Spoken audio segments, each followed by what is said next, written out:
On va commencer avec cette partie de notre colloque, de différents intervenants maintenant. Première intervention de la part de l'OCDE, Madame Dorothée Alain Dupré, qui est la chef de division développement régional et gouvernance pluriniveau,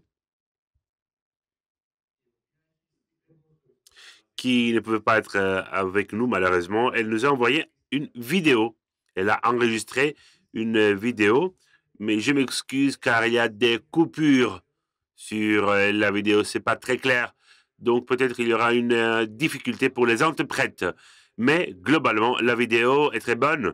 Et après, nous avons avec nous M. Lucas Gouriotis de l'OCDE, qui appartient à la même division développement régional et de la gouvernance multiniveau, Centre pour l'entrepreneuriat, les PME, la région et les villes.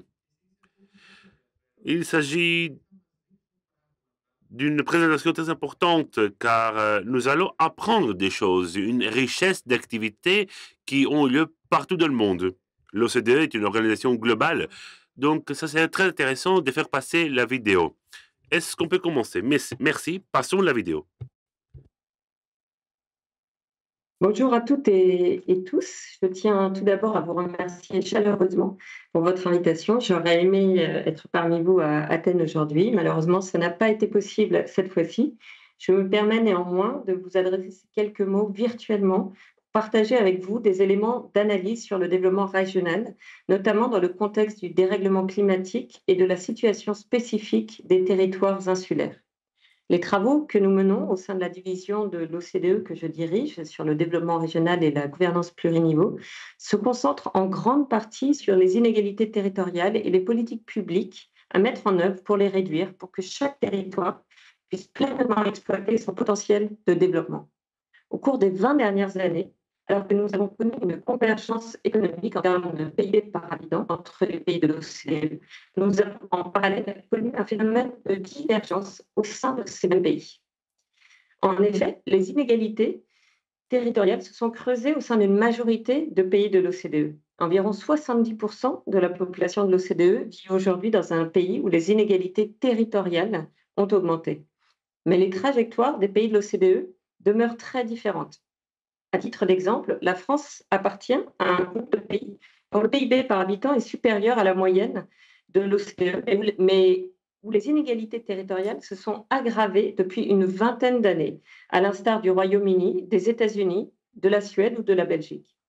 Au contraire, la Grèce fait partie d'un groupe de pays avec d'autres pays du Sud, comme l'Espagne ou le Portugal, où le niveau des inégalités territoriales a légèrement baissé, mais dans un contexte de faible développement économique et de divergence en termes de revenus par habitant par rapport aux autres pays de l'OCDE. Ces trajectoires distinctes s'expliquent par différents facteurs, y compris la structure territoriale des pays. Mais en règle générale, au sein de l'OCDE, les grandes villes et leurs aires urbaines font la course en tête.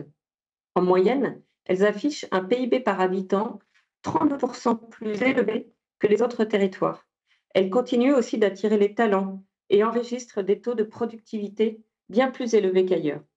Ces inégalités territoriales sont pluridimensionnelles. Elles touchent de nombreux domaines, tels que la santé, l'éducation, le numérique, et elles impliquent des coûts non seulement économiques, mais aussi sociaux et politiques. Cette géographie des inégalités, on l'appelle parfois, est d'autant plus préoccupante à l'orée des grandes transformations qui s'amorcent dans les territoires, notamment la transition écologique. Comme vous le savez, le dérèglement climatique a des impacts variés selon les territoires, notamment en fonction de leur situation géographique et de leur vulnérabilité aux événements climatiques. Par exemple, les îles sont particulièrement exposées en raison de leur faible élévation. La montée du niveau de la mer, combinée à des tempêtes plus intenses, accroît le risque d'érosion côtière et d'inondation. Les analyses de l'OCDE montrent également que la transition écologique et les transformations économiques majeures qu'elle implique risquent d'accroître les inégalités territoriales. Il existe par exemple des inégalités importantes entre les régions en matière de répartition des emplois dits verts, des emplois qui nécessitent des compétences liées à la transition écologique. En effet, dans certains pays de l'OCDE, la part des emplois verts dans le total des emplois varie de 5 à 15% selon les régions. Pour répondre à ces enjeux, nos travaux soulignent l'importance de renforcer la politique régionale et la gouvernance pluriannuelle. Nous avons en effet besoin d'une meilleure mise en cohérence des politiques sectorielles avec les politiques de cohésion territoriale. Prenons une fois de plus, pour exemple, la lutte contre le dérèglement climatique. Au sein de l'OCDE, les collectivités territoriales représentent en moyenne 69% des investissements publics liés au climat. Pour mener des politiques climatiques efficaces, nous devons donc nous assurer de l'alignement des priorités d'investissement entre les niveaux national et des collectivités territoriales, ainsi qu'entre les collectivités. Les politiques publiques, qu'il s'agisse de politiques de développement régional ou de politiques sectorielles, doivent prendre en compte les spécificités territoriales, à la fois les atouts et les besoins spécifiques de chaque territoire. C'est pourquoi, à l'OCDE, nous avons par exemple un programme sur l'attractivité régionale qui vise à aider les régions participantes à mieux identifier leurs forces et leurs faiblesses en matière d'attractivité pour les investisseurs, les talents et les visiteurs. Sur la base d'une méthodologie, pendant plus de 50 indicateurs, nous développons des boussoles d'attractivité qui sont sur mesure pour chaque région. Celles-ci permettent d'évaluer l'attractivité régionale en prenant en compte également des facteurs non économiques, tels que la connectivité, l'aménagement du territoire, les politiques de logement. Nous menons en ce moment des cas d'études en Grèce sur l'attractivité régionale pour les régions de Macédoine de l'Est et Thrace et de Péloponnèse. Cette approche, combinant une vision pluridimensionnelle du développement régional avec une prise en compte des spécificités de chaque territoire, est aussi ce qui guide nos travaux en cours sur les économies insulaires. Depuis l'année dernière, nous avons en effet lancé un projet financé par la Commission européenne visant à renforcer la gouvernance pluriannuelle et la résilience des économies insulaires en Croatie, en Suède et en Grèce.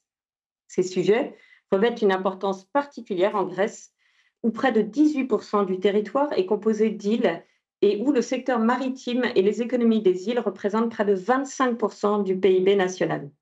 En septembre dernier, un groupe de travail de l'OCDE a visité les régions de la mer Égée du Nord et du Sud dans le cadre de ce projet.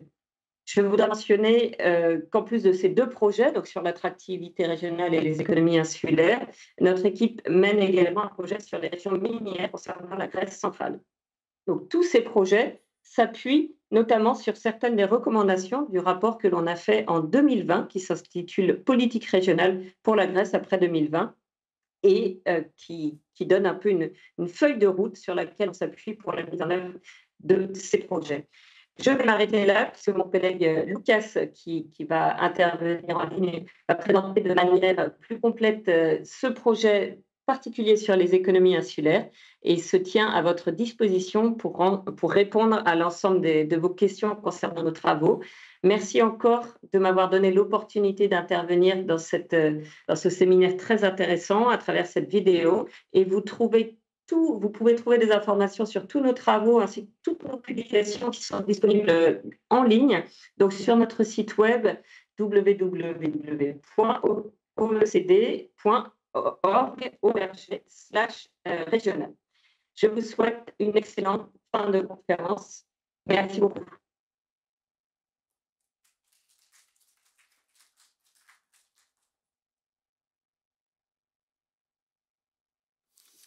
Λουκάς, ακούμε. Lucas, vous avez la parole. Δεν ακούγεσαι. Δεν έχουμε ήχο.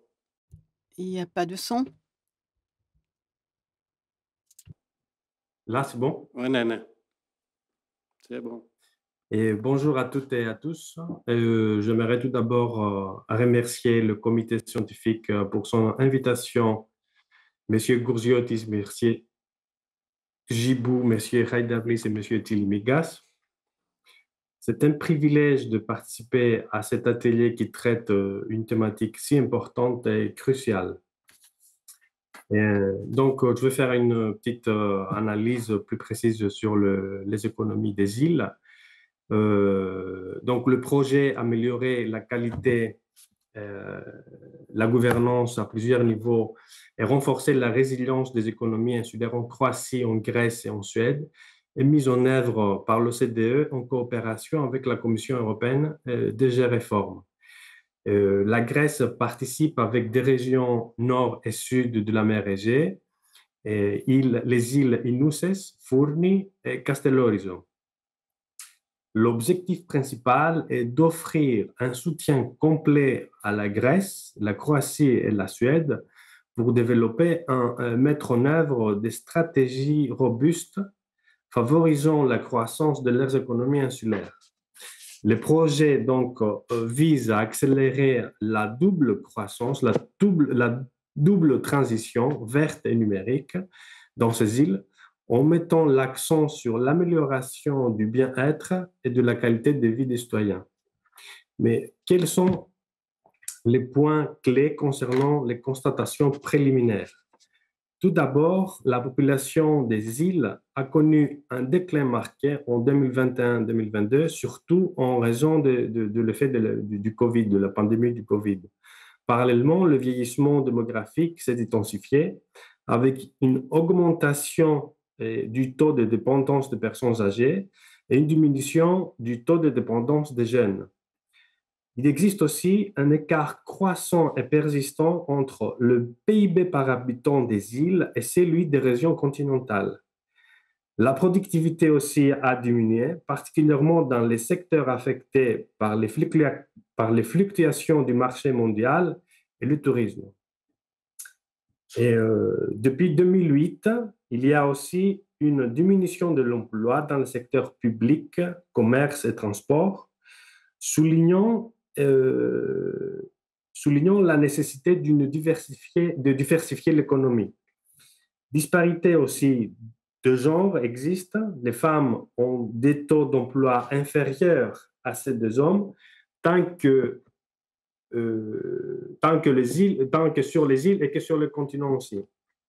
En ce qui concerne donc le troisième pilier, les tendances en matière d'environnement et d'énergie, et on remarque que les émissions de gaz à effet de serre par habitant ont fortement diminué en passant de 10,65 tonnes en 2019-81 à 7,9 tonnes en 2018. Ce qui témoigne de l'efficacité des politiques environnementales. Et c'est une réduction qui reflète, elle souligne un engagement commun à réduire l'empreinte carbone. Donc, en conclusion, pour surmonter ces défis uniques auxquels sont confrontées les îles en Croatie, Suède et Grèce, les gouvernements devraient adopter des politiques adaptées et spécifiques à chaque lieu. Donc, selon une analyse préliminaire et des dialogues menés, les initiatives clés devraient cibler les points suivants: la faible productivité, la forte dépendance au secteur public, la saisonnalité, les désaccords entre compétences et production, l'allocation des ressources, la présentation des services malgré les coûts élevés liés à l'insularité, le renforcement de la gouvernance au multiniveau et de la coordination des politiques, le renforcement des réseaux et une meilleure collecte des informations. Et là, je vais passer en grec et pour vous dire quelques premières impressions lors de notre première mission en Grèce. Et στη συνέχεια λοιπόν της επίσκεψης που είχε η ομάδα. Suite à la visite de l'OCDE sur les îles,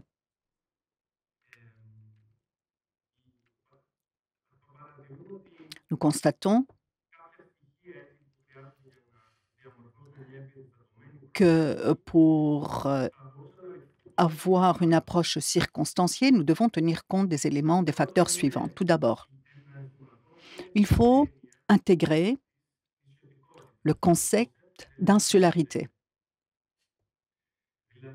c'est-à-dire comprendre les caractéristiques des îles, comme leur éloignement géographique, leur dépendance des transports maritimes, leur culture spécifique et leur autonomie culturelle, pour pouvoir adapter les politiques et les stratégies aux besoins des îles.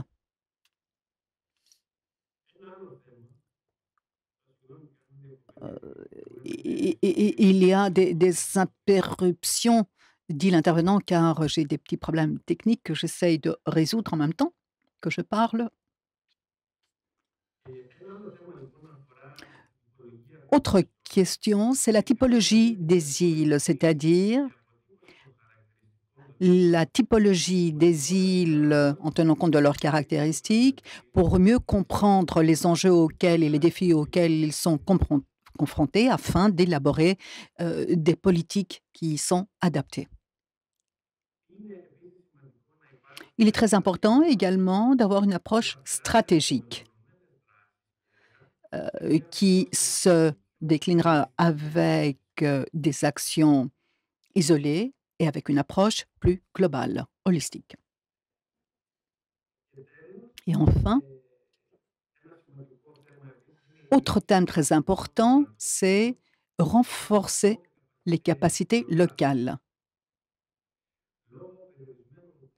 En raison de ressources limitées, renforcer le renforcement des ressources locales pourra permettre de mieux couvrir les besoins des sociétés locales.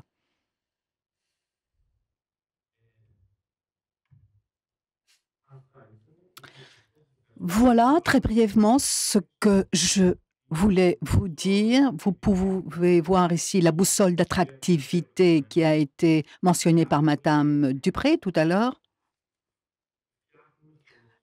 Au sein de l'OCDE, nous créons des boussoles d'attractivité des régions qui tiennent compte de 50, qui comprennent 50 indicateurs ou indices et qui concernent les régions. Et on voit ici cette ligne rouge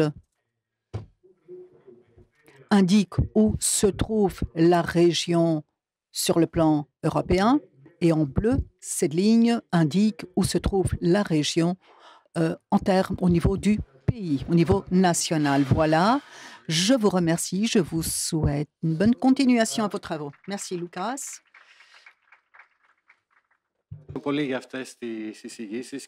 Merci pour toutes ces présentations. Merci, Lucas, et merci à Madame Dupré également. Comme vous pouvez le constater, au niveau de l'OCDE et des disparités régionales et sociales, ces organisations jouent un rôle très important. Elles continuent de travailler sur ces diverses questions qui nous préoccupent également, mais de toutes ces informations, de cette mine d'informations, je voudrais me concentrer sur cette boussole qui nous a été présentée. C'est la boussole d'attractivité. Et qui comprend une série d'indices d'attractivité des régions. C'est une très belle initiative, me semble-t-il, que nous pourrions également adopter. Je voudrais remercier les deux intervenants de l'OCDE et je donne la parole directement au professeur Tsili-Migas de l'Université de Léger qui va nous présenter l'impossibilité ou l'incapacité du plan spatial de décourager cette extension urbaine dans les îles grecques. C'est l'exemple de Paros. C'est une présentation qui concerne une approche que nous avons adoptée. Nous ne sommes pas les seuls à l'avoir adoptée. La construction sauvage et l'intensité du phénomène dans certaines régions en Grèce est un problème environnemental majeur et qui est irréversible. Et c'est dans le cadre de cette approche que je vais vous présenter les principaux points pour lesquels cette situation est considérée problématique. Et dans la deuxième partie de ma présentation, je vais essayer de quantifier tout cela, car très souvent nous faisons référence à la construction sauvage, mais pour montrer le cynisme de ce phénomène, il convient d'avoir également de représenter cela également de manière quantitative, ce qui est possible grâce aux instruments et aux outils dont nous disposons aujourd'hui.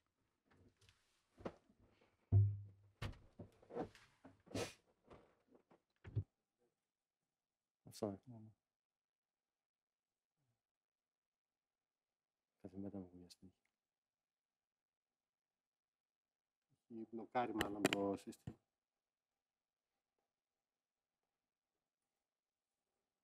Ναι. Control. Ξανά.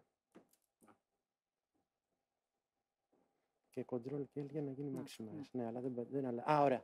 Τέλεια. Λοιπόν, αναφερόμαστε στην οπτική όχληση στο τοπίο των νησιών λόγω της διάσπασης του τοπιακού συνεχούς που Nous faisons référence à la perturbation visuelle du paysage des îles dues à la dispersion dans le continuum local. Nous avons donc une construction sauvage qui est un élément de dégradation de cette ressource. C'est une dégradation qui ne concerne pas seulement la construction, mais les autres également, construction et infrastructures, les structures qui suivent cet exemple de construction sauvage. Cette dégradation de la région est encore plus forte si l'on tient compte de cette orientation du développement urbain dans des régions qui ont une beauté et une importance naturelle. Nous avons une dégradation des terres agricoles.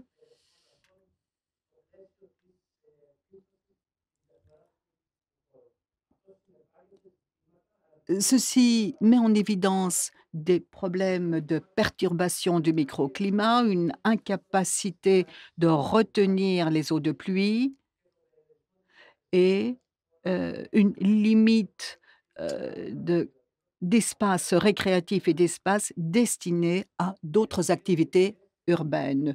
Les incendies également dans les banlieues s'expliquent aussi par le biais de cette activité, car auparavant, nous avions une série d'incendies dans ces régions périurbaines. Le développement urbain exerce des pressions sur la perte de ces terres en créant des problèmes, en générant des problèmes qui sont liés à la production agricole qui est influencée, mais également à la dégradation de zones qui sont écologiquement vulnérables et qui se développent dans les régions périurbaines.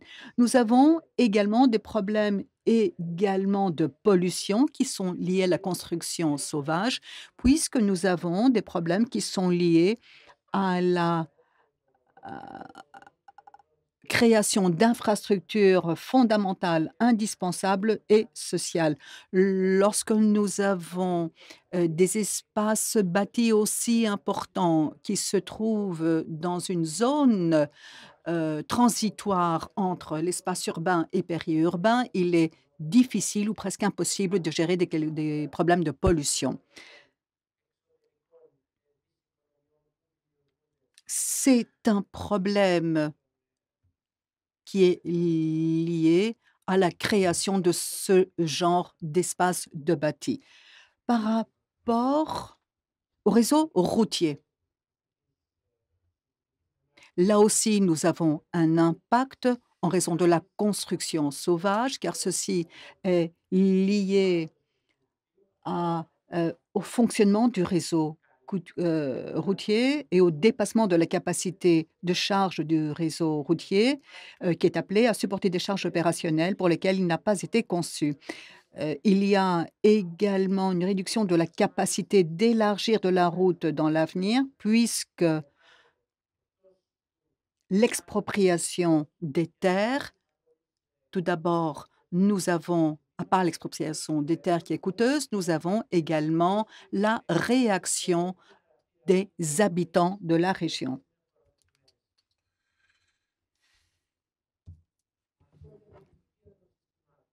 Pour ce qui est maintenant de l'avenir,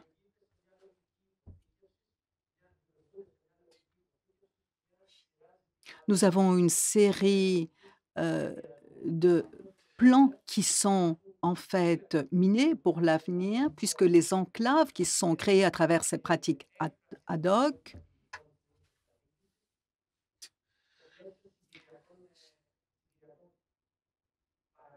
Nous avons des procédures, il n'y a pas de procédure qui soit mise en place. Dans certaines régions, donc, nous avons les structures dans une région et nous construisons dans une autre. Il n'y a pas de respect des plans institutionnalisés. Il y a des plans qui sont proposés par l'État, comme il a été dit par les intervenants tout à l'heure, et les constructions se font ailleurs. Et puis, un autre problème dans notre pays il y a également le problème géophysique, c'est-à-dire si ces terres sont en mesure, en raison du caractère sismique de notre pays, à accueillir ce genre de construction. Tout ceci a un coût très important. Un coût social, environnemental, entre autres. Les infrastructures qui sont ainsi créées de manière sauvage sont de faible qualité, en règle générale, car elles couvrent des zones très vastes. Donc, les réseaux routiers, les réseaux d'approvisionnement en eau, etc., sont coûteux et sont de faible qualité également. Et de manière systématique, ces régions manquent d'infrastructures et de différents services sociaux. Sur le plan de l'urbanisme, un autre problème se crée. Nous essayons actuellement de régulariser ces différentes structures et constructions sauvages. Sur les îles et sur les zones côtières, nous avons des constructions sauvages de ce genre et notre société actuellement est appelée à travers différents plans d'urbanisation, plans d'aménagement du territoire, de résoudre ce problème. En réalité, devoir gérer une réalité génère des problèmes d'urbanisme. Nous avons un espace urbanisé déjà créé qu'il faut changer et qui est très complexe de modifier. Donc, il faut choisir entre ce qui existe déjà et ce qui devrait être bien construit. Les réseaux ne peuvent avoir un tracé régulier.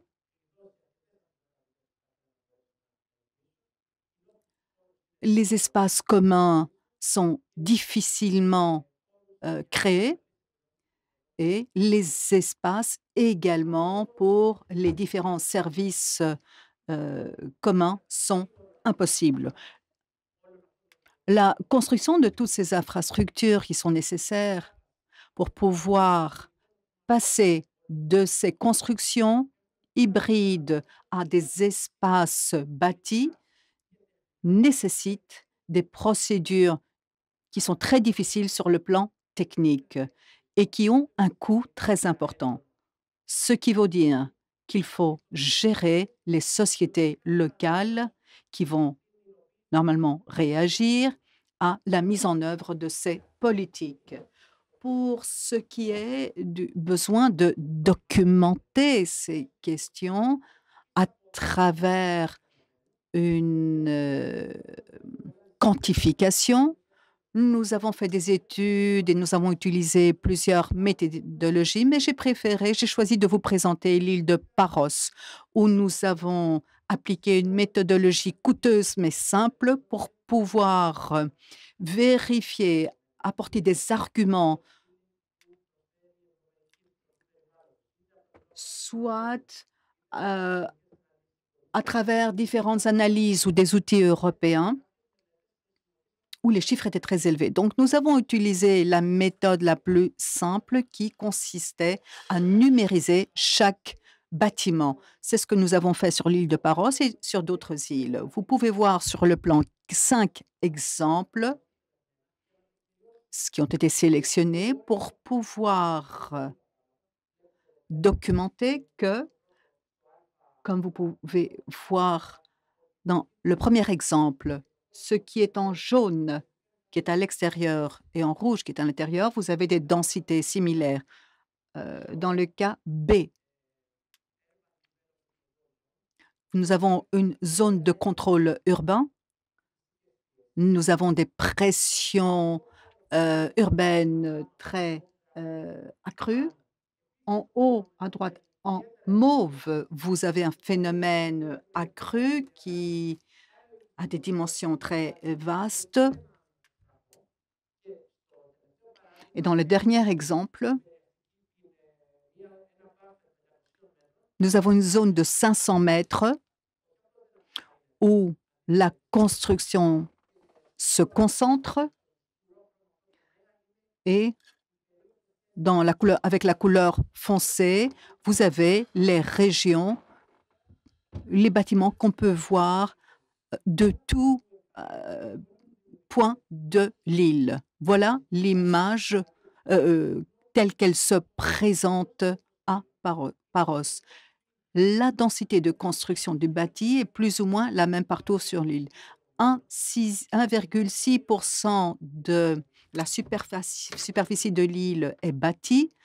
Au sein des limites, vous avez 30% qui est bâti et 60% des bâtiments se trouvent hors du plan urbain. On constate donc que dans les îles et que sur les régions côtières, le développement du bâti et des constructions urbaines dépendent du mécanisme du marché et suivent les mécanismes du marché, profitent des circonstances et empruntent cette voie. Nous considérons qu'il y a toute une série de problèmes de caractère environnementaux pour ces régions. Tous ces problèmes sont liés au développement urbain. Ce n'est pas une question simple qui a des dimensions politiques, car si l'on tient compte de l'approche clientéliste, ceci est lié à la politique, mais ceci a également une approche, un côté technique. Il est très difficile de gérer ce problème qui s'exprime de manière cynique en Grèce. Merci. Γιώργο, ευχαριστούμε πάρα πολύ. Βέβαια, ήταν λίγο απεσιόδοξη η εισήγησή σου, αλλά οφείλω να πω... Je remercie, c'était un peu pessimiste, mais substantiel aussi. C'est en fait que la planification, malheureusement, très souvent doit faire face à des problèmes cumulés qui datent depuis des décennies. Auparavant, nous avons dit qu'il faut avoir un rôle plus actif et que ce soit préventif. Mais malheureusement, ici, dans l'exemple de l'île de Paros, comme c'est le cas dans d'autres îles, la planification doit faire face à des problèmes cumulés, ce qui est très difficile. Merci beaucoup.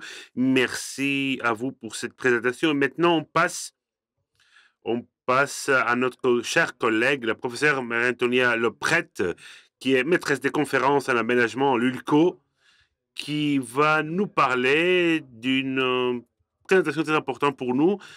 Croisière et politique littorale, les changements climatiques à la barre. Vous avez la parole, madame. Merci beaucoup. Je réitère mes remerciements parce que je suis ravie d'être ici dans ma mer d'origine, la Méditerranée, et je suis très heureuse de vous présenter avec la contribution de Catherine Roche, qui ma collègue de l'ULCO TVS, et un travail en cours de finalisation sur la relation qui s'instaure entre la croisière et les changements climatiques pour arriver à des pistes de réflexion sur l'évolution donc des politiques littorales permettant de réguler la croisière. Donc, je ne vais pas m'attarder sur les contextes. On a vu la multitude des risques environnementaux, sociaux et sanitaires qui sont, donc on connaît, l'opinion publique, on en parle beaucoup, donc on sait que tout cela est engendré par la croisière. Secteur touristique qui est très présent en Grèce, on va voir ça aussi tout à l'heure, et qui est dénoncé par la société civile, par les associations environnementales, notamment en raison de cet impact. Et donc on constate qu'on va vers une remise en question de la croisière comme ressource touristique avec un vrai besoin des régulations par les politiques littorales. Donc, la problématique à laquelle on va essayer de répondre est la suivante. Comment s'articule la relation entre activité de croisière et changement climatique et quelles sont les répercussions possibles sur l'évolution de cet ovni maritime et de son offre par les opérateurs portuaires et maritimes. Pour répondre à cette question, nous allons analyser la relation entre l'activité croisière et les changements climatiques au prisme des enjeux environnementaux, des régions maritimes et des politiques littorales. Concernant la relation entre la croisière et les changements climatiques au prisme des enjeux environnementaux, il s'agit d'une relation réciproque fondée sur un rapport de causalité, donc des causes à effet. Pourquoi? Parce qu'à la fois la croisière amplifie les changements climatiques en raison, à cause donc, des différentes des pollutions diverses. Et on a vu la question de la gestion des ressources en eau, énergie, la dégradation des milieux, etc. Et notamment, plus particulièrement, la question prégnante de la pollution atmosphérique engendrée par cette activité. Et comme le montrent donc les cartes suivantes avec un petit focus sur la mer Méditerranée avec donc une disparité qui concerne les pays notamment de l'Europe du Sud, une pollution atmosphérique qui se décline sous diverses formes, hein. Je ne vais pas rentrer dans les détails, mais disons qu'elle est avérée et que parmi la différente typologie des navires, la croisière, comme vous le voyez avec les graphiques, les schémas ici à gauche, a un impact beaucoup plus important que celui, par exemple, des porte-conteneurs, navires braquiers, etc. Et impact qui est comparable à celui de la pollution routière. Donc, la question de la pollution des milieux marins par les navires est aussi prégnante, hein, et parfois on essaie de bien faire avec des solutions technologiques comme par exemple les scrubbers, mais donc c'est des filtres qui réduisent les émissions atmosphériques, mais s'ils sont open loop, donc c'est-à-dire qu'ils sont lavés par l'eau de la mer, indirectement, si on réduit les émissions atmosphériques, on contribue à l'acidification du milieu marin et donc c'est une cause qui renforce les changements climatiques. Donc, mais la croisière, on peut arriver, donc si on inverse la relation, elle peut être aussi victime des effets du changement climatique. Si on pense, par exemple, à l'augmentation du niveau des mers, j'ai trouvé un travail qui a été fait, je pense, par un collègue grec, Christodoulou, et d'autres chercheurs en 2019 sur les trafics des porte-conteneurs. Et donc, c'est une analyse de la fragilité des infrastructures portuaires qui sont donc nécessaires pour l'escale des navires. Or, cette analyse concerne les porte-conteneurs, mais si l'infrastructure portuaire est en danger, ça veut dire aussi que ça concerne la croisière, avec un niveau de risque, et notamment par rapport à l'augmentation du niveau des mers dans l'horizon 2100, et qui est plus ou moins variable selon les villes portuaires.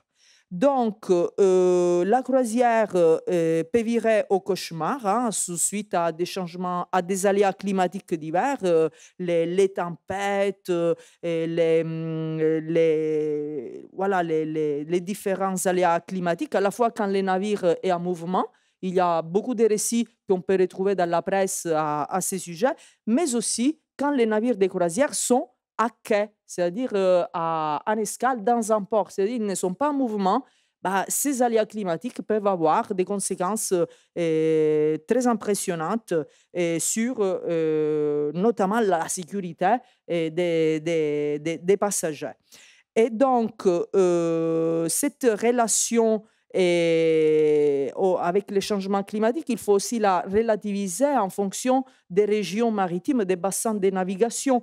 Et on pense à la mer des Caraïbes, qui est le plus grand bassin de navigation concerné par la croisière, suivi par la mer Méditerranée, et l'océan Indien, l'océan Pacifique et la mer Baltique.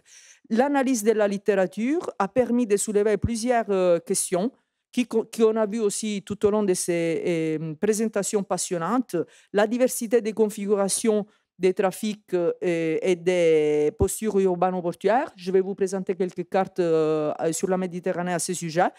La capacité des îles de faible superficie ainsi que des territoires en stress hydrique et énergétique à absorber les impacts de l'activité croisière et l'émergence, en lien avec la présentation que nous avons eue tout à l'heure, d'inégalités spatiales et environnementales. Donc, si on regarde la mer Méditerranée, malgré certains événements majeurs comme le naufrage du Costa Concordia, l'impact de la crise Covid, la croisière ne cesse pas de croître. Donc, cette carte, nous avons utilisé la donnée AIS, Automatic Information Systems, pour voir en gros que si les escales se réduisent, donc c'est-à-dire l'accostement du navire dans un port, le nombre de passagers augmente. Donc, comment on peut interpréter cette donnée? Ça veut dire que les navires augmentent leur capacité. Donc, entre 2013 et 2023, la taille des navires a augmenté de 23%. Et l'augmentation du coup des croisiéristes, donc des flux de croisières, si on calcule par nombre de croisiéristes, a aussi augmenté de 22%. Cette évolution des flux en Méditerranée, avec donc une analyse qu'on est en train de finaliser entre 2013 et 2023, montre aussi certaines inégalités. Parce que, par exemple, on peut voir des ports comme Venise, qui a fait un grand pari sur la croisière, un des rares trafics restés en ville dans les années 60. Et cette carte nous dit qu'à Venise, le nombre d'escales ont réduit considérablement, de quasi 80%. Mais ces escales, ça ne veut pas dire que les croisiéristes ne continuent pas à aller à Venise en faisant escale, par exemple, dans des ports secondaires, des ports mineurs comme Ravenne, qui du coup va absorber l'impact de la croisière sur son territoire. Donc, c'est une piste de réflexion qui nous met en garde sur les questions d'inégalité territoriale, environnementale, sociale, etc.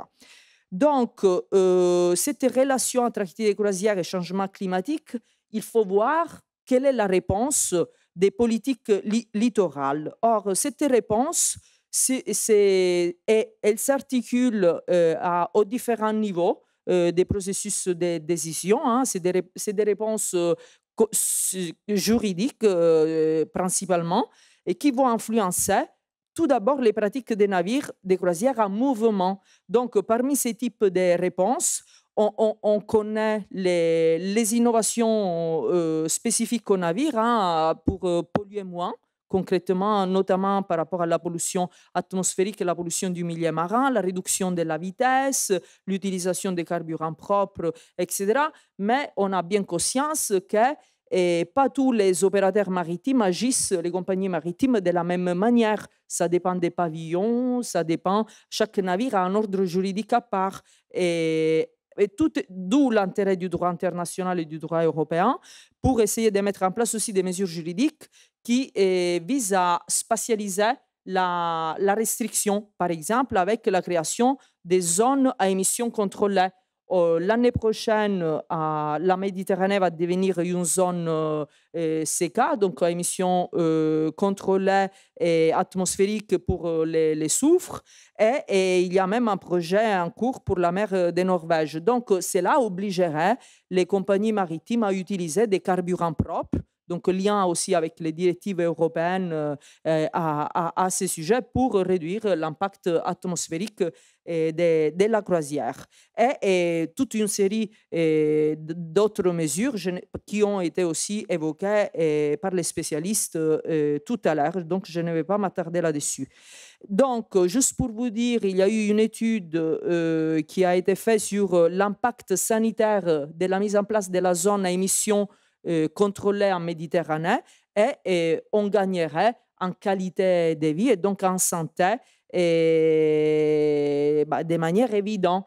Et ça, c'est très important. Hélas, on peut dire pourquoi on l'a fait que maintenant et pas avant. Il vaut mieux tard que jamais. Mais c'est une politique en cours de concrétisation.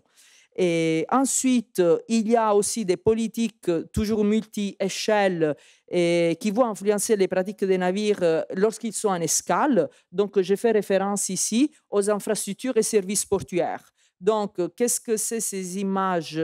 C'est ce qu'on appelle les cold ironing, les systèmes de branchement électrique des navires. Donc, parce qu'un navire, il n'arrête jamais ses moteurs. On imagine encore donc, des villes flottantes, les gros paquebots ont un besoin énergétique incroyable. Donc, soit il y a de la combustion, et avec aussi tous les effets néfastes de n'importe quel type de carburant. Hein. Si on pense au gaz naturel liquéfié, les navires à quai, certes, il y a moins de NOx et de SOx, mais il y a des émissions de gaz à effet de serre qui sont bien plus importantes lors de l'escale que pendant la navigation. Et donc, je ne rentre pas dans les détails, mais tout ça pour dire que les ports, donc les opérateurs portuaires ont une carte à jouer pour s'équiper des installations aussi de réception pour les déchets. Tout ça, c'est lié à des conventions, hein, Marpol, les différents annexes de la Marpol, mais hélas, pas tous les ports, les autorités portuaires ont les mêmes capacités. Et même si on installe des branchements électriques, est-ce que le navire est électrifié ou pas, etc. Donc, ou est-ce que l'armateur est disponible à payer des services annexes permettant de réduire ses impacts. Donc, pour conclure, on peut dire que la relation entre l'activité croisière et les changements climatiques est complexe et multiscalaire. Et malgré les répercussions possibles des changements climatiques sur la croisière, ces secteurs restent croissants, d'où les besoins des politiques littorales de réguler cette activité et cette offre touristique qui concerne l'espace maritime et aussi terrestre, hein, dans son interface, et donc interface qui amplifie d'une certaine manière la fragilité environnementale à prendre en compte. Et donc, est-ce que ces changements climatiques sont à la barre ou pas? La réponse est partagée parce que les politiques opèrent, certes, pour faire de la résilience au changement climatique une composante du développement et de l'aménagement portuaire. Hein. Il y a des ports aussi insulaires. Hein. Je pourrais citer des exemples à La Réunion qui investissent pour mettre en place des stratégies d'adaptation. On a vu celle des habitants, mais on peut voir ces stratégies pour les infrastructures portuaires destinées à l'accueil des navires de croisière. Mais les positionnements des opérateurs portuaires ne sont pas les mêmes. Les moyens ne sont pas les mêmes. Et parfois aussi, même s'il y a des moyens, je peux citer un exemple à Saint-Malo, en Bretagne, où il y a des escales, 50 escales par an des navires de croisière. Avec les remparts, les restrictions architecturales, etc., on ne peut rien faire. Mais face à ça, les compagnies de croisière ont leur propre résilience.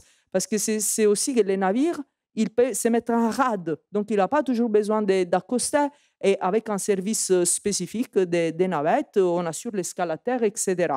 Donc, les compagnies maritimes qui ont une volatilité assez particulière, hein, parce que qui échappent à ces politiques publiques, parce que bien qu'on met des restrictions, Et ben, c'est pas facile après de passer de ce qu'on prévoit par les textes à ce qui est réellement est fait. Et donc, il y a toujours un décalage. Et c'est ce décalage qui implique donc entre ce qui est prévu et ce qui est fait, qui aussi mobilise la nécessité d'une approche, j'ai envie de dire, en écoutant tout le monde, géojuridique, et de la mobilisation des normes, mais aussi de la question spatiale. Pourquoi est-ce comme ça ici et pas ailleurs, en prenant en compte à la fois l'espace maritime et terrestre dans toute sa beauté et fragilité à préserver pour le futur. Merci. 15 minutes pile, hein. Incroyable. Merci Marie-Antonia. En fait, je voulais te poser une question, mais tu viens de répondre à la fin. Je voulais demander quel avenir pour la croisière, mais tu as marqué quelque part, c'est sans fin. Donc, j'ai pris ma réponse. Et oui, je pense que pour le moment, c'est sans fin. Et même, ça va croître, d'où l'intérêt de monter des projets ensemble. En tout cas, on a un peu voyagé, donc ça nous a fait plaisir. Bon, merci. Ας συνεχίσουμε με τον επόμενο ομιλητή, που είναι και ο τελευταίος. Et nous allons donner la parole à M. Hervé Flancard, professeur de l'Université du Littoral Côte de Pâle, et qui va nous parler de la manière de mieux comprendre les risques et les questions qui sont liées à l'usage d'un jeu sérieux. Il n'a pu assister en présentiel. Hervé, vous avez la parole. Bonjour à tous et à toutes. Oui, désolé de ne pas être parmi vous. Voilà, c'était prévu au départ. Et puis, il y a eu un petit incident qui m'a empêché. Voilà. Donc, je vais parler du littoral, bien sûr, et des risques littoraux, et en fait, croiser ça avec la question des jeux sérieux. Alors, c'est quelque chose, le jeu sérieux dont je vais vous parler, il a été fait dans le cadre de la recherche dont Philippe Debout a déjà parlé, qui s'appelle Haricot, et qui était une recherche qui était franco-québécoise, qui avait deux lieux d'études, hein, qui étaient le pays Bigoudin Sud en France, c'est en Bretagne, et puis la Matanie au Québec, qui est donc sur la rive droite du Saint-Laurent, donc au Québec, au Canada. Voilà. Et donc, comme vous voyez sur cette diapo, il y a en fait, c'était un programme qui était assez important, et puis il y avait un petit morceau du programme, la tâche 4.1, qui était la constitution, enfin la fabrication d'un jeu sérieux pour aider à réfléchir sur cette question de l'aménagement de zones qui sont des zones basses. Hein. Le pays Bigoudin Sud, comme la Matanie, sont des littoraux qui sont bas, qui sont donc sujets à la fois à l'érosion et à la submersion marine. Et puis, donc, voilà, on a essayé de faire un jeu sérieux pour voir comment on pouvait gérer, aménager ces territoires. Donc, mon exposé, ça va être d'abord qu'est-ce que c'est qu'un jeu sérieux, quels sont les objectifs de ce jeu sérieux qu'est l'Utopia.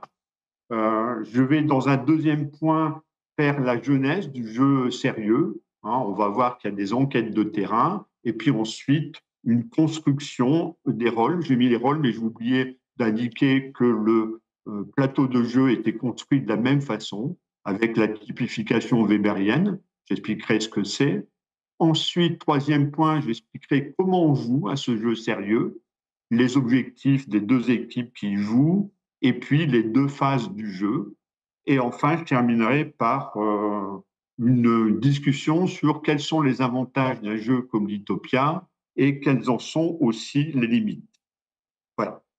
Alors, c'est quoi un jeu sérieux? Alors, d'abord, il faut se rendre compte que c'est quelque chose qui est souvent évoqué, d'ailleurs, notamment dans les sciences de l'éducation, c'est que l'être humain est quelqu'un qui apprend, et notamment par le jeu. Hein, tous les instituteurs, les institutrices savent ça, que le jeu est une bonne façon pour se mettre dans un contexte et pour acquérir des connaissances.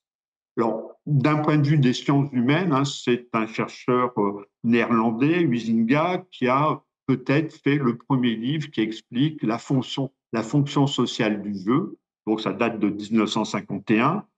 Et puis, ça continue, on continue à s'intéresser à cette question-là. Et même des éthologues nous apprennent, comme Franz de Waal, que en fait, le jeu n'est pas une façon d'apprendre uniquement chez les êtres humains, mais chez tous les primates et même dans d'autres espèces, comme par exemple chez les félins.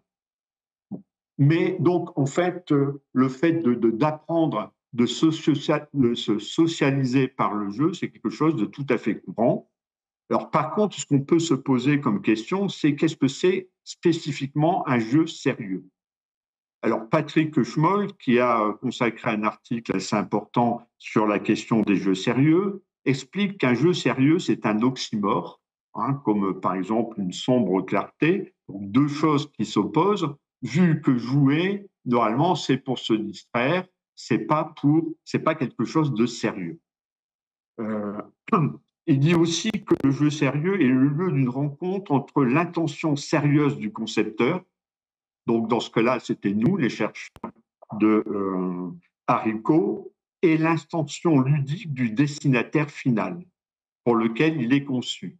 Et donc, quand on fait un jeu sérieux, il ne faut jamais oublier qu'au-delà de ce que l'on veut communiquer, au-delà de l'outil que ça constitue pour réfléchir à un problème, il faut qu'il y ait un aspect ludique qui soit bien marqué, qui attire les personnes, qui font qu'elles ont réellement envie de jouer. Alors ensuite, les jeux sérieux d'aménagement, vu que nous, on s'intéresse à l'aménagement d'un territoire soumis au risque donc littoral. Qu'est-ce que c'est qu'un jeu sérieux d'aménagement? Donc, c'est des joueurs qui doivent s'immerger dans un territoire. Là, on verra que dans notre cas, c'est un territoire qui est à la fois fictif, mais qui s'inspire de la réalité. Et dans ce territoire, ils doivent se poser des questions d'aménagement. Par exemple, comme l'a dit Philippe Degout, soit on se retire, on déplace les enjeux plus loin à l'intérieur des terres, soit on aménage en bétonnant, en mettant des digues, etc. Donc tout ça, c'est une question d'aménagement. Et puis, un jeu sérieux d'aménagement, c'est aussi l'accompagnement d'une action collective. Dans notre cas, on a travaillé avec des personnes, des techniciens, des élus des deux endroits dans lesquels on a travaillé, la Matanie et le Pays Bigoudin Sud, sur comment on fait collectivement, comment les différents acteurs peuvent aménager ce territoire.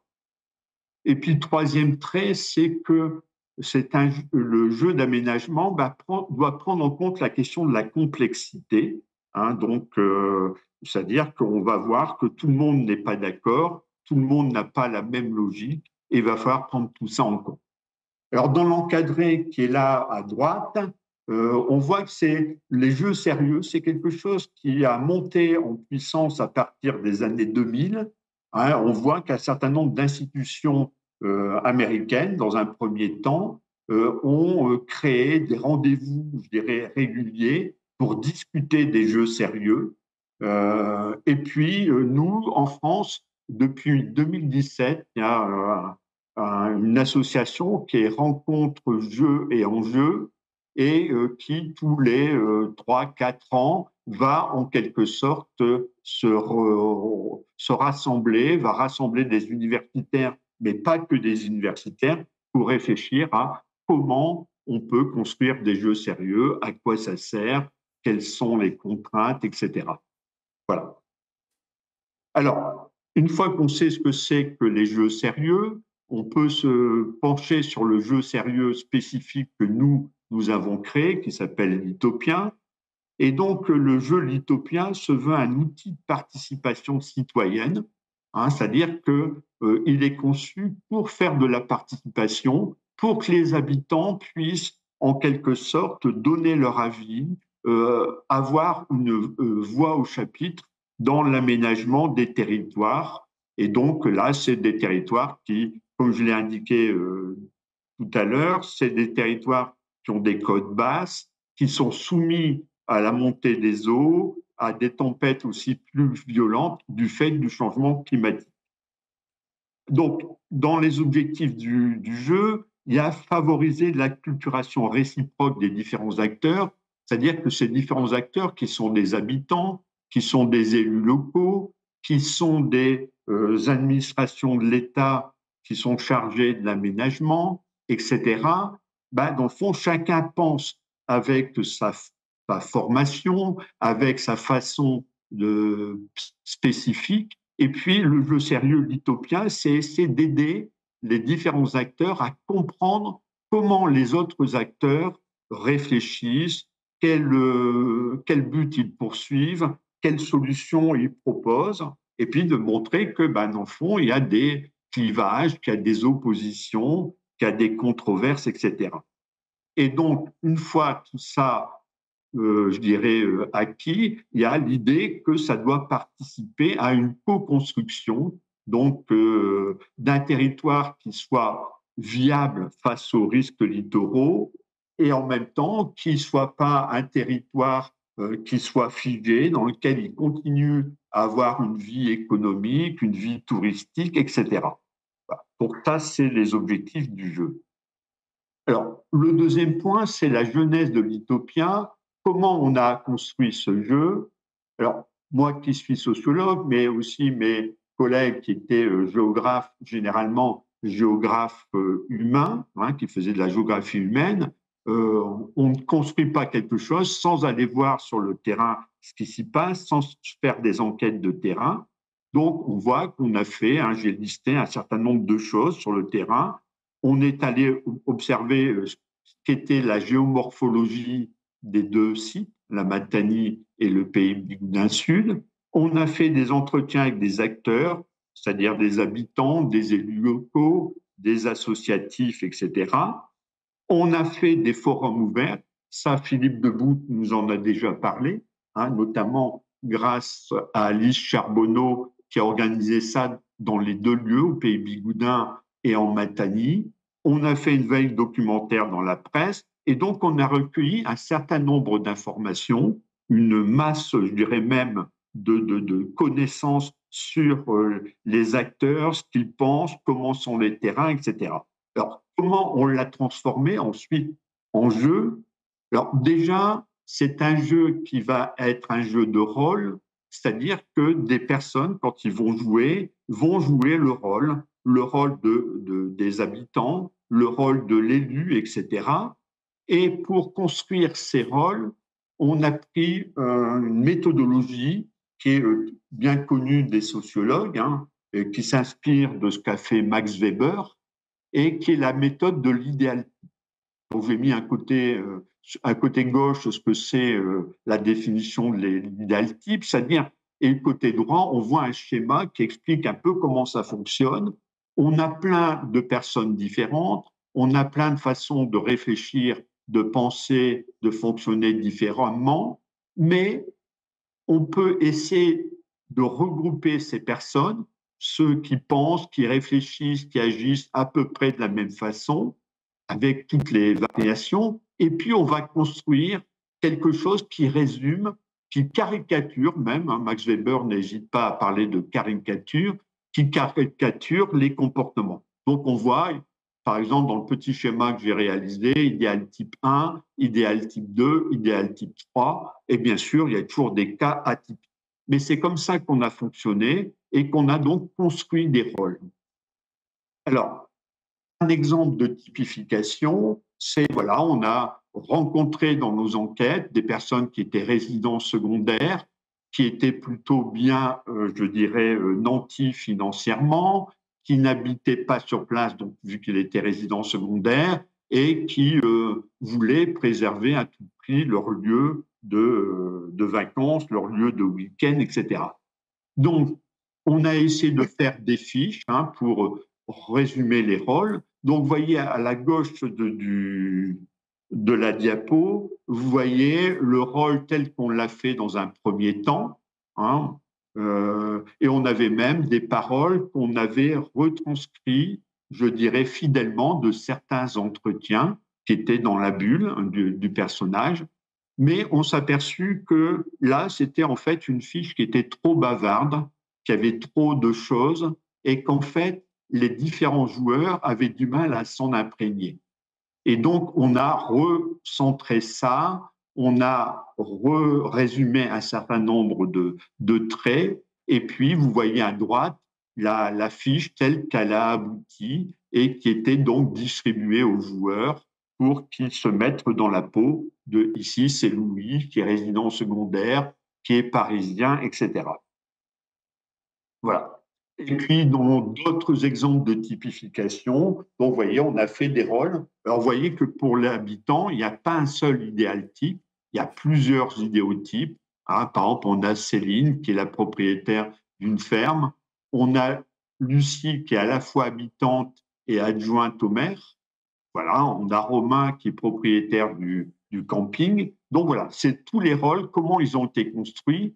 Donc, j'insiste bien là-dessus, ils n'ont pas été construits au hasard. On a récupéré du matériau par enquête et ensuite on a construit des idéotypes qui représentent, je dirais de manière un peu caricaturale, les personnes qu'on a pu rencontrer. Voilà. Alors, on n'a pas que typifié les personnes, les rôles, on a aussi construit des littoraux Vous avez 2 dirais, minutes, typiques, Hervé. qui sont des littoraux. Donc, alors, vous voyez par exemple sur la diapo 1 et 2, comme on faisait à la fois au Canada, au Québec, et puis en France, dans le pays bigoudin. Les diapos 1 et 2, c'est la construction du territoire au Canada. Hein. C'est une cote particulière parce que c'est au bord d'un fleuve, le fleuve Saint-Laurent. Et puis, en bas, vous voyez les premières esquisses du territoire typique de notre territoire qui ressemble un peu au pays bigoudin sud, mais on a pris les traits les plus caractéristiques et puis on a essayé d'en faire un territoire typique. Donc, en bas, vous voyez première étape. Deuxième étape, vous voyez, c'est déjà un petit peu plus sophistiqué. Ensuite, on a fait des parties, on a fait des jouets, des collègues, des personnes qui étaient volontaires. Et en fait, faire un jeu sérieux, c'est une longue mise au point dans lequel, après chaque partie, on remet en cause un certain nombre de choses. Là, ça nous aide à progresser au point de vue du territoire, mais aussi dans les rôles, dans la façon de jouer, etc. Donc, c'est un processus qui est très long de faire un jeu sérieux.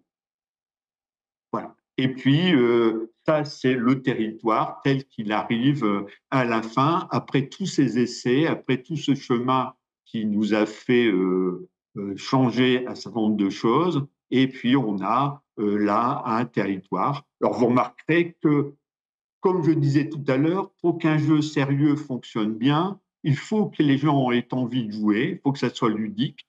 Et donc, il faut aussi que ça soit bien fait, que ça soit beau, que ça soit compréhensible, etc.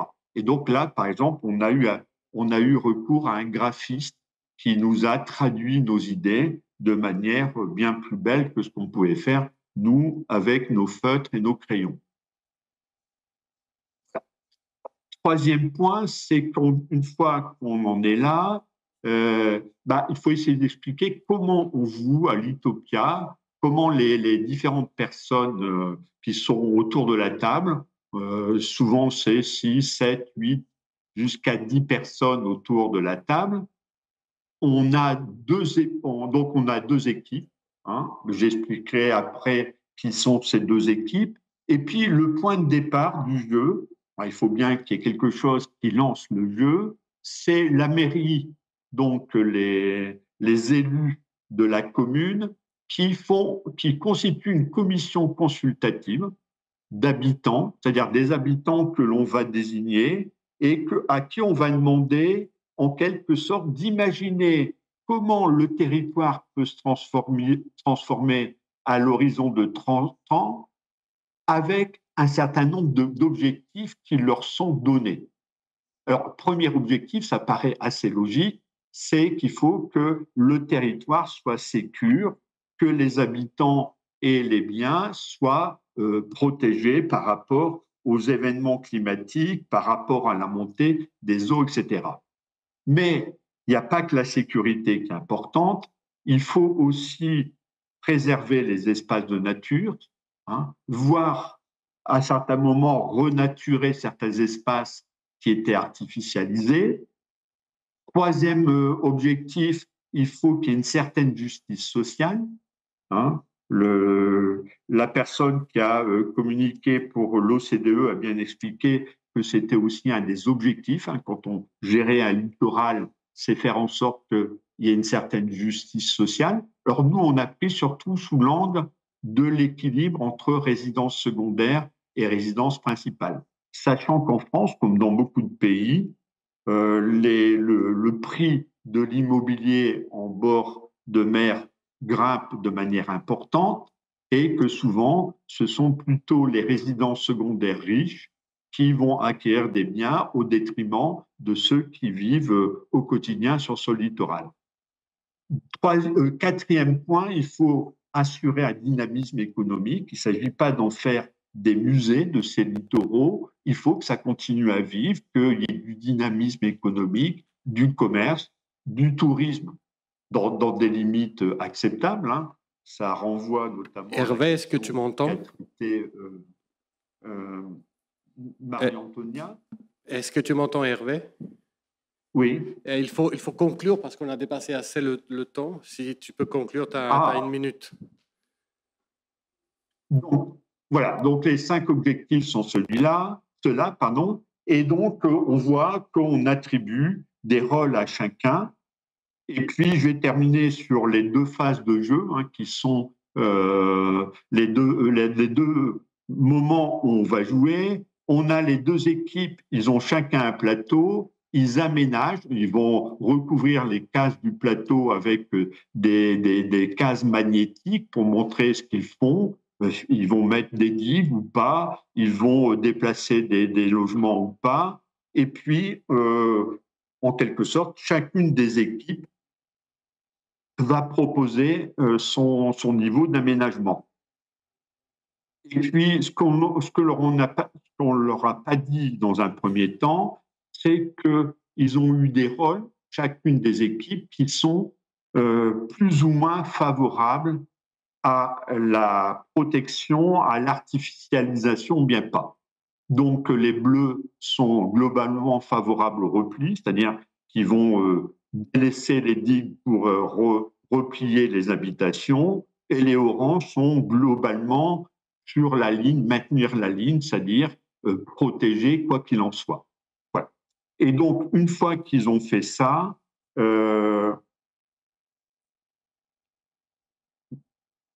voilà, les animateurs du jeu vont en quelque sorte résumer ce qu'ils ont fait à partir d'une matrice qui va montrer en quelque sorte ce que leur proposition d'aménagement a fait de bien et de moins bien. Par exemple, là j'ai pris un exemple, on voit que la proposition donne une bonne sécurité à l'aménagement, aux habitants, une bonne préservation de la nature. Par contre, au niveau de justice sociale, c'est pas bon, dynamisme économique plutôt mauvais, et le financement est très mal maîtrisé, c'est-à-dire que ça coûte très cher. Voilà. Et donc, à partir de là, les 2 équipes peuvent essayer de construire un projet en commun où on en reste là. Merci Hervé. Merci Hervé. Merci de cette intervention très bien et très détaillée.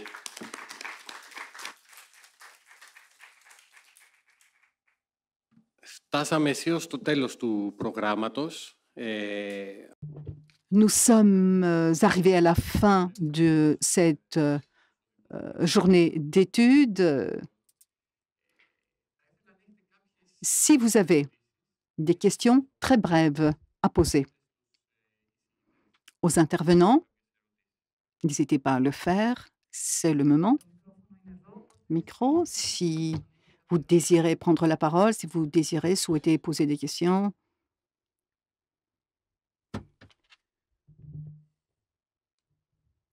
Bonjour, Je m'appelle Fabien Perrier, je suis journaliste pour Libération, Le Temps, le soir.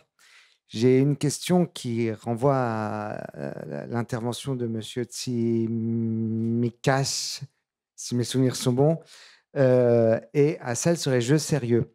Il se trouve que j'ai fait une série de reportages sur l'île de Paros, où l'on voit qu'il y a des hôtels qui sont construits, qui se construisent de façon plus ou moins sauvage et qu'on les régularise après.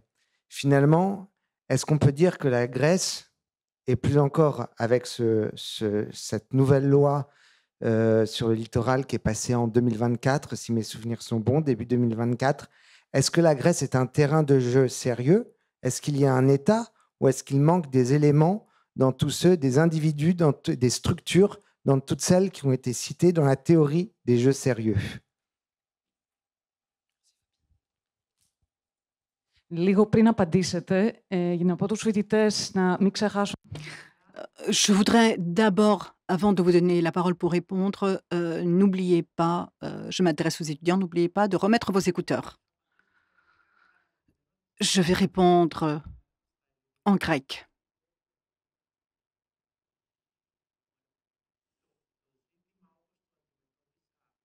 La question telle que je l'ai présentée concerne la construction sauvage en général et non pas la construction sauvage par rapport au tourisme ou par rapport à une section. Il y a certains problèmes dans ce domaine, mais je pense que l'expression cynique de ce phénomène concerne une pratique qui est adoptée depuis plusieurs décennies et qui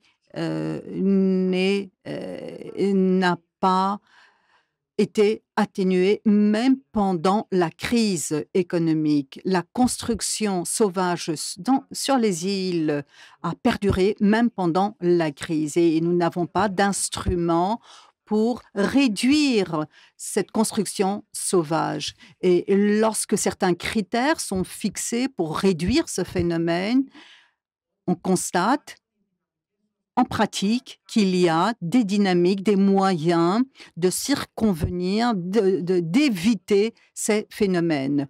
La planification régionale, quand elle sera achevée, et le cadre spécifique pour le tourisme pourra fixer certains moyens de limite de ces phénomènes, mais je pense que la pratique démontre bien que nous avons toujours des constructions sauvages partout sur les îles, Santorin, Mykonos, où nous avons une densité de construction qui renvoie aux banlieues d'Athènes.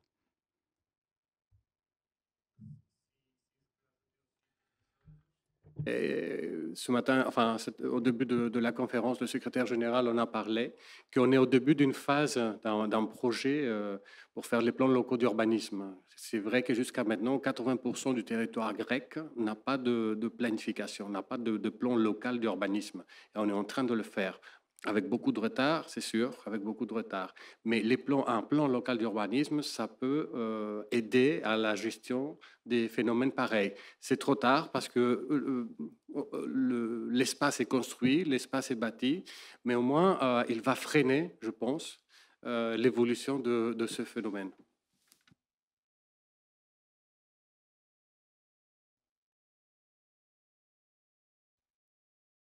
Υπάρχουν και άλλες ερωτήσεις. Il y a d'autres questions aussi?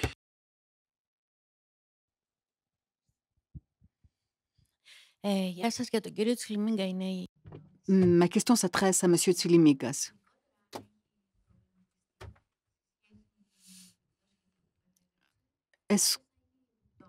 Quel est l'impact de la construction sauvage lorsque les plans qui ne sont pas encore dévoilés, quel sera l'impact sur sur le tourisme, sur les structures touristiques? Bien qu'on parle d'une construction douce et qui seront intégrées dans les plans urbains ou les plans d'urbanisme. Nul n'est en mesure de dire quels espaces seront concernés, car cet aménagement, l'aménagement dont il est tenu compte, semble être également sauvage, hors urbanisme.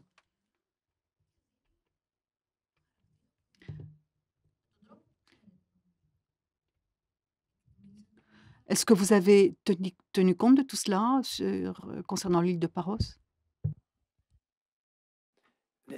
Δεν θυμάμαι ακριβώς τις χρονολογίες. Je ne me souviens pas des calendriers et des délais, mais